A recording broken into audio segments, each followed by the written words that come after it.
annyeonghaseyo, welcome to my channel. সকাল সকাল চলে এলাম বুবুর বাড়ির সামনে, ঘড়িতে বাজে 6টা 5। হাঁটতে হাঁটতে চলে এলাম আমাদের পাড়ার ক্লাবের সামনে। বুবু যাচ্ছে, আর এই হলো আজ আমাদের বাহন, যেটা আমাদেরকে নিয়ে যাবে নৈহাটির বড়মার কাছে।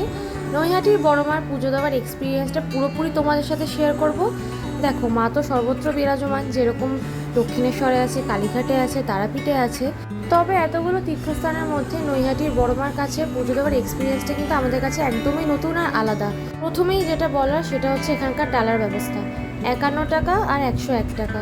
অন্যান্য জায়গার মধ্যে এখানে সেরকম ব্যাপার নেই যে তোমাকে একটা লিমিটের উপরে দিতে হবে, তুমি 51 দিতে পারো, 101 দিতে পারো। যাই হোক, গল্প করতে করতে পৌঁছে গেলাম নৈহাটির বড়মার মন্দিরের সামনে। লাইনটা দেখো আর ভিড়টা দেখো। মন্দির খোলে সকাল 8টায়, আমরা পৌঁছেছি 7:30 পৌনে 8টা তখন বাজে। জুতো গাড়িতে খুলে রেখে এসেছিলাম, খালি পায়ে হেঁটে এলাম। এই হচ্ছে আমাদের ডালা, সবাই একটা করে ডালা নিয়েছিলাম। এটা হচ্ছে 101 টাকা ডালাটা।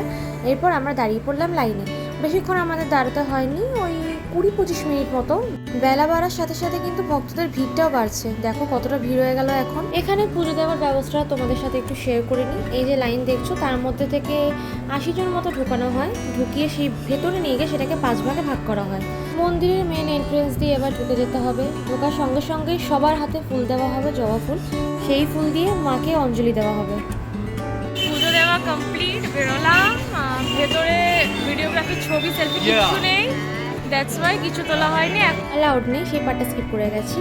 নিবেশ, এরপর পুজো দেওয়ার পর আমরা চলে গেলাম নৈহাটি মা গঙ্গার দর্শন করতে। এটা নৈহাটি ফেরিঘাট।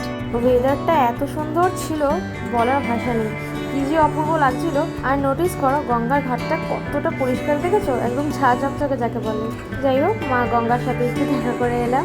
বড় মার কাছে পুজো দিয়ে যেটা সবচেয়ে বেশি ভালো লেগেছে আমার, সেটা হলো এখানে প্রতিটা ভক্তের নাম আর গোত্র জেনে পুরোহিত মশাই পুজো দিচ্ছেন, যেটা কিনা আমার কাছে একদমই ইউনিক লেগেছে। এটা কখনোই আমি কোথাওই দেখিনি। এরপর একটু ব্রেকফাস্ট করে নিলাম, কচুরি আর ঘুগনি ছিল বোধহয় এটা। চলো এবার আমাদের বাড়ি ফেরার পালা। নৈহাটির বড়মার কাছে প্রথম এলাম আমি, অসম্ভব সুন্দর লাগলো, নতুন একটা এক্সপিরিয়েন্স হলো। আর এতটাই ভালো এক্সপিরিয়েন্স হলো সেটা আমার মুখ দেখে বুঝতে পারছো কতটা খুশি খুশি। চলে এলাম ব্যাক টু প্যাভিলিয়ন। এরপর যে যার বাড়িতে। সকালটা ভীষণ ভালো কাটলো। আমাদের যেতে লেগেছিল এখান থেকে ওই 1.5 ঘন্টার একটু কম, আর আসতে লেগেছিল একটু টাইম, কজ তখন অনেকটা জ্যাম ছিল। বাট ওয়েদারটা আজকে আমাদের সঙ্গ দিয়েছে, তাই জন্য একটুও কষ্ট হয়নি। আজকের জন্য এইটুকুনি। Like and subscribe for more. আনিয়ং।